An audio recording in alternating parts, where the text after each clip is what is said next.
In this guide, I'm going to show you how to monetize YouTube Short. This is Aiden from JustBoz, and before we get into this guide, make sure to like the video and subscribe to the channel with all notifications on. It really does help with the channel, and it lets us know that you want more content like this, so we greatly appreciate it. If at any point throughout this guide you did have any questions, just ask them down in the comment section below, and we can help you out further. I'm going to be doing my best to reply to every single comment down there.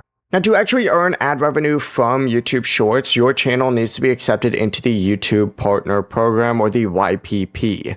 For full ad revenue across and, shorts, videos, live streams, all that kind of stuff, you're going to need right now 1,000 subscribers and either 10 million valid public shorts views in the last 90 days. This is switching starting February 27 or February 2027, 20 million valid public shorts views.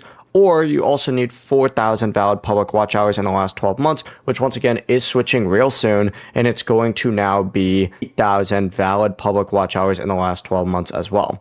But yeah, once you're accepted, you just simply need to open up YouTube Studio, just go over to the Earn tab, and then accept the Shorts Monetization module. I'm actually not going to open that up right now because it's going to show the revenue, but yeah, just accept it. And then of course your eligible shorts views will then turn into money, and you could scroll through here and see how much some of these make. But yeah, that really is the entire process. Only eligible views though earned after you accept that Shorts Monetization module can receive Shorts ad revenue sharing though. Before you do leave, make sure to like the video and subscribe to the channel with all notifications on. It really does help with the channel, and it lets us know that you want more content like this. We'd greatly appreciate it. And if at any point throughout this guide you did have any questions, just ask them down in the comment section below, and we can help you out further. I'm going to be doing my best to reply to every single comment down there. Peace.